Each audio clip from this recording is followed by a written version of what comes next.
My name is Amira Aisya binti Abdul Aziz, usually called as Amira. I am 26 years old, turning 27 this year, and my title in the party is the Secretary General of Parti Muda. I do not come from a family of political background, that's number one. My mother's a teacher. My late father was also a teacher before he quit and started his own business. And most of my family members adalah ada penjawat awam ataupun yang wanita ramai suri rumah. Memang tidak ada daripada keluarga saya yang berlatar belakangkan politik secara aktif. Namun ramai yang mungkin terlibat dengan kerja-kerja memacak bendera, kerja-kerja tolong masak bila ada PRU, dan as usual datang daripada keluarga Melayu yang orang kata daripada the low income punya group kan, daripada keluarga B40 ataupun lower middle M40 di Johor.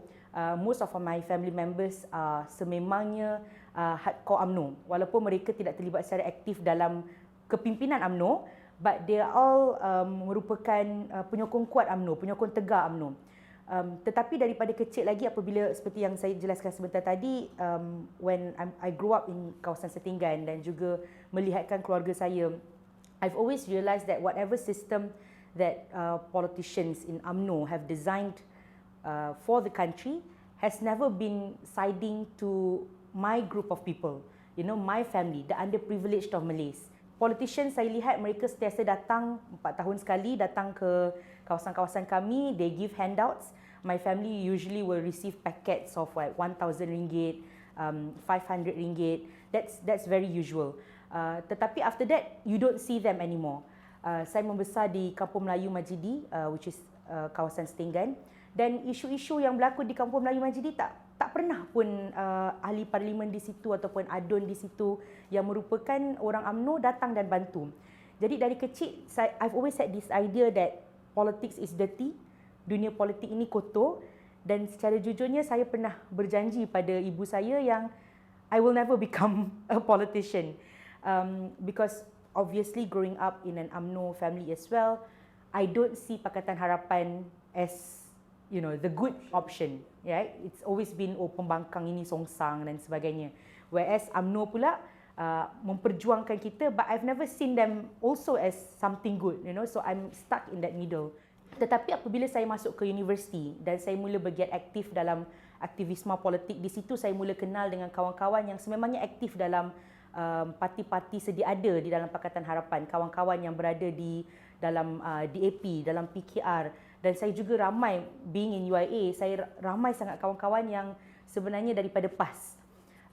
Dan apa satu similarity yang saya lihat daripada kawan-kawan saya yang muda itu, saya lihat these are all very capable young people who are very smart and who love the country and who's very passionate in what they are doing.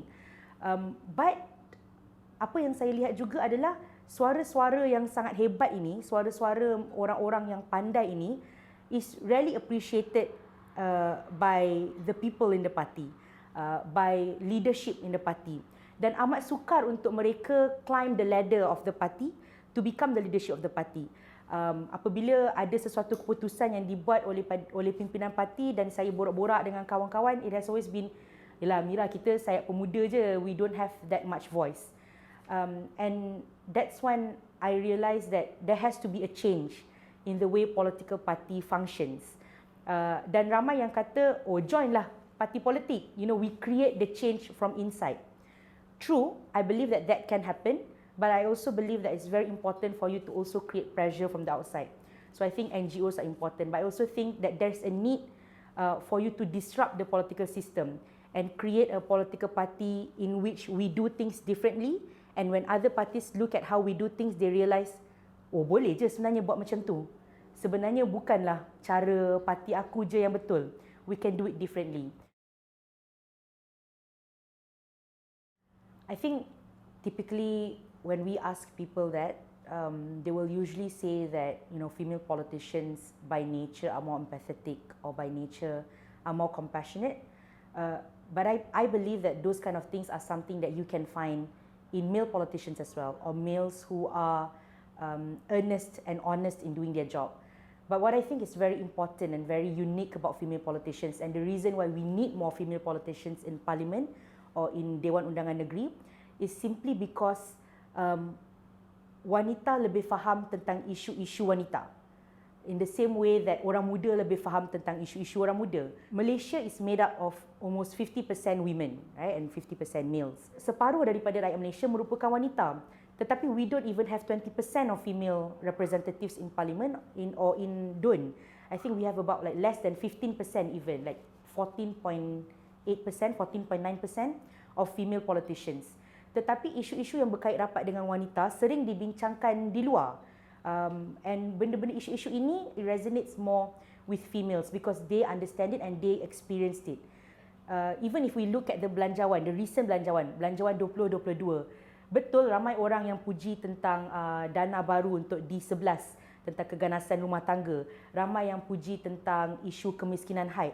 Tetapi sekiranya kita lihat jumlah yang ditetapkan untuk belanjawan itu sendiri, it's far different than what is needed actually in the current position of Malaysia. Kita lihat sebagai contohnya isu kerakyatan kanak-kanak yang dilahirkan oleh seorang ibu yang warga negara Malaysia dan bapanya bukan warga negara Malaysia.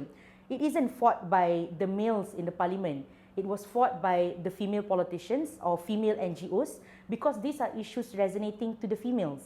Kita lihat isu sebagai contohnya maternal leave ataupun kedudukan wanita di dalam board of leadership. Semua ini sentiasa diperjuangkan oleh female politicians dan lebih banyak lagi isu di luar sana yang kita masih belum dapat resolve. Sebagai contohnya child marriage. Sebagai contohnya lagi even kemiskinan haid. Kita masih perlukan sangat banyak dana untuk kita tackle isu kemiskinan haid. Kita masih lagi perlukan banyak dana untuk kita pastikan lebih ramai wanita yang menaiki tampuk kepimpinan di dalam negara. Dan semua ini tidak akan dapat berlaku sekiranya kita tidak ada ramai kepimpinan wanita di dalam parlimen dan DUN yang memperjuangkan benda-benda ni. Dan I think very simply put, kalau kita lihat dalam negara-negara lain pun, negara-negara luar pun, apabila kita lihat the formation of democracy itself, di mana women have the right to vote, it wasn't fought by the males. It was fought by the females because this is what we want and we have to be given the right to fight for what we want. So saya rasa sangat penting untuk kita ada wanita simply because we understand most. Dan juga saya nak bawa juga kepada sebagai contohnya recently isu banjir. Bila kita tengok dalam isu banjir, kita tengok bantuan yang disalurkan oleh kerajaan kepada mangsa-mangsa banjir memang banyak dan kebanyakannya adalah food bank. But we don't see bantuan untuk specifically for females. Sebagai contohnya bantuan sanitary pad kepada wanita. And we rarely see bantuan untuk ibu-ibu yang mengandung ataupun bantuan untuk ibu-ibu yang sedang menyusukan anak. So you see that there's a lack of understanding at the top of our leadership as to what is actually needed by the females in the country. Dan saya rasa itu yang menjadikan sangat penting untuk kita ada lebih ramai ahli politik wanita berbanding dengan ahli politik lelaki. Growing up, I've always seen the injustice in the system. Tapi seperti yang saya sebut, I've always felt that these changes can be made outside of politics. And I've always wanted to join the public policy side of things. And that's also the reason why I joined PADU, which is the public policy think tank for KPM. And I always think that, there are a lot of NGOs and there are a lot of other things that can influence how politics moves. Tetapi dan sewaktu saya di universiti juga, that was my line of thinking. I can join political activism, but I don't have to necessarily be active in politics. Sebab I thought that we can make changes without being actively involved in politics. But after Langkah Sheraton happened, I think Langkah Sheraton was really for me the crumbling point of democracy in the country. And when Langkah Sheraton happened, that's when I realized that without good people in politics, without earnest people in politics, you can never change how politics works. And when you cannot change how politics works, then that trickle-down effect goes to policy as well. Because back when I was in PADU, we were drafting this huge addendum to the blueprint of education, and it was supposed to revolutionize education as we know it. We are introducing K-12 system. We're introducing a system where TVET is no longer seen as subpar but recognized as a first-class level education. We're introducing a system where students are free to choose what kind of subjects they want, and not simply because this is the only subject allowed for me to take because of my grade. And I think all that system can really change education as we know it, and fast forward education in our country. But after Langkah Syariatan happened, that was all scratched off, scraped off, simply because a new minister will always want to introduce new legacy. Dan apa benda-benda baik yang introduced by the previous minister is not seen as, regardless of how good it is not seen as my work. It is seen as the minister previously. And that is influenced not by public policy, but that is influenced by politics, right? And I see how there are so many things that did not move on as planned. For example, the Political Funding Act was already discussed in Cabinet, but nobody pushed it further. And so many other things. For example, empowerment of female in sports wasn't pushed further after the new government take over. All these things require a huge political will as well, and that's when I realized that in order for you to change the policy of a country, or in order for you to change the socio-economic form of a country, everyone needs to work together. Obviously, you need pressure from NGOs, you need public policy think tank to draft the policy, but you also need political will in order for you to do that. Because without political will, then you'll only, the work will only be stuck here, and it can never reach the very end. And I think that's when I realized that you need more good people in politics. So I told Sadiq that, and actually then Sadiq told me, oh, then you have to walk the talk lah. You always say need more good people, but you don't come into politics. And that's when I realized, actually, he's right. If people who are aware of what they want for the country and think that what they are fighting for is the right thing, you can't just depend on people to fight your fight. You really have to go down there, and for lack of better word, get dirty, and also do the work that is needed lah. And that's when I realized that I need to be more actively involved in politics lah. Yeah. Actually, there are more similarities than differences, and I believe that that's something that politicians have to learn as well, which is number one, when we do policy, most importantly is for us to collect data. You don't create policy out of thin air. You don't create policy by using true sentiments. You don't create policy simply because, this policy looks more polished than this policy, simply because you think, kalau aku buat policy A ni, mesti aku lagi popular dari kalau aku buat policy B. And it's not simply looking at what other countries are doing. For example, in education, simply because you think Finland is so much better than Malaysia, it doesn't mean that the system in Finland can be immediately, applied in Malaysia. So there is a lot of data collection, there's a lot of data crunching that you have to do in creating a well-polished policy for the country. I think that's something that politicians have to learn as well when you are doing politics. That's why I think in Muda, we want to fight for politik dasar. We want to ensure that whenever we do something, it's always based on facts and figures. And it's not merely because sentiments say that we have to do this. And that's something that we want to create differently lah in politics. That's number one. Number two, that's very important in policy that politicians have to start learning is when you want to draft a policy, it's important for you to listen first, right? So when I was in Padu, one of the things that we always do when we wanted to create a new paper or a new policy paper is we will conduct a lab. And in that lab, we will call in all the important stakeholders and listen to what problems are they facing, what do they want, and what kind of solutions they think we should provide for the education. And most importantly is what problems they are facing lah. When in education, we called in teachers, we called in students, we called in parents, we called in the administration part of education. And listening is so important because if you don't listen, then you don't know what problem are they actually facing, right?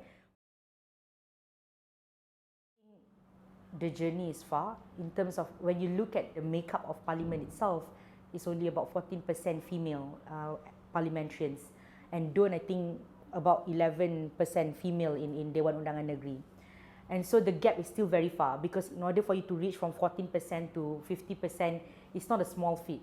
But regardless of that far gap, I think the journey might be faster than the previous 50 years. Simply because with the emergence of social media, we are much more connected and information is very easy to get. And so more and more females are coming out there and realizing that they need to play important role in politics. And more female politicians are starting to empower more younger ladies to join the band. So I think although the gap is still very far, but the journey might not take 50 years, might not take 40, 30 years. I think we can reach that equality within less than 10 years if we do it right, and we have to do it right. So it's very important for me for other political parties, including Muda. So I think even myself, I always have to constantly remind my male counterparts in Muda to make space for female, right? To make more space for female leaders. Usually when we tell people to make spaces for more women, the immediate thing that popped into their mind is, oh, then are we opening up more room for tokenism? Because people always think that, creating quota will create tokenism. But I think that's when they forget that tokenism only exists if you think that people that you're fielding in are incapable for that job, right? Tokenism only exists when you are putting people there simply because you want their portfolio rather than what they can represent. Meanwhile, if you really think about it, there are so many more capable women out there who can make changes, who can contribute well into the party, but you just have to be actively scouting them simply because, because politics is not traditionally comfortable space for women, and so capable women don't really think that I should jump into politics. So you need to actively scout them and tell them that this space is for you and we want to create this safe space for you. So I think this is something that all political parties have to start doing. Wow. I mean, if we are looking at people who are capable to become female prime minister, we are not short of them. There are many parliamentarians right now who are more than capable to become a prime minister. I mean, in Blok Pembangkang, you have people like YB Nurul Izzah. You have people like Yobiyin, Hanayo, Datuk Sri Wan Azizah. All these are really, really capable people. And even in Blok Kerajaan, I always admired YB Datuk Sri Azalina or YB Nancy Shukri. These are all capable women. So in terms of whether or not we can have capable women as female prime ministers, we have been ready for so long. But whether or not Malaysia can start accepting women prime ministers, I see it in another 5 to 10 years.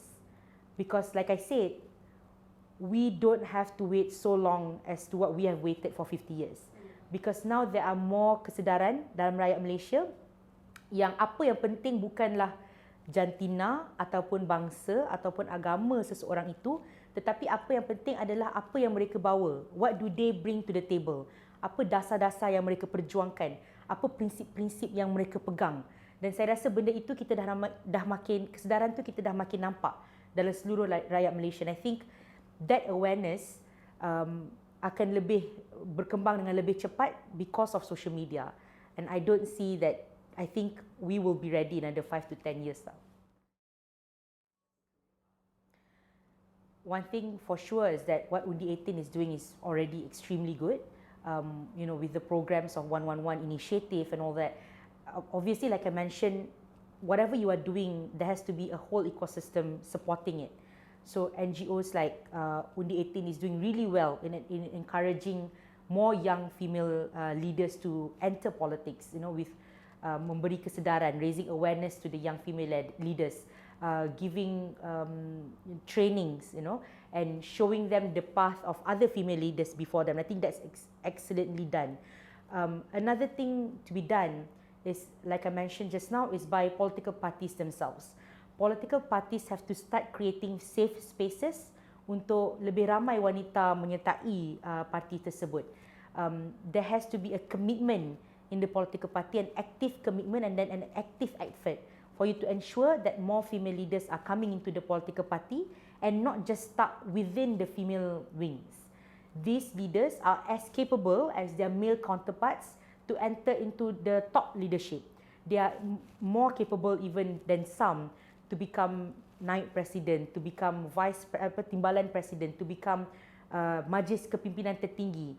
Apa yang kita nampak dalam typical structure of a political party, you akan nampak dalam kepimpinan tertinggi ada one or two female just to fill in the space, right? That's what they think. But actually, if they look within their political party itself, there are so many more females that are more capable than the existing people in the Majlis Kepimpinan Tertinggi who can fill those spaces. So I think it's very important for everyone to work together collectively in order to recruit more women into politics. Yeah. When I was in school, I remember I had this one ustaz, because I was a very active student back when I was in school. I remember there was this one teacher who told me, Mira, jangan jadi hebat sangat, nanti tak ada lelaki nak. So my advice to young ladies out there, don't let them dim your shine. If you want something, if you have a dream, you go and get it, and don't let other people say that just because you're a woman, you can't go and get it. Don't let other people influence you into thinking that as a woman, I have to make myself smaller so that men can become bigger. If you have the ability to become a politician, if you have the ability to become a leader, don't let anyone tell you that your gender makes you unfit for the role. So for all the young women out there, all I want you to do is to chase your dreams, and regardless of whatever people say, there will be a lot of trials and tribulations, there will be a lot of challenges, but whatever people say, you continue, go for it, and you will realize that in politics, there are so many women leaders, senior women leaders, who are willing to guide you, to mentor you, and to welcome you with open arms in politics.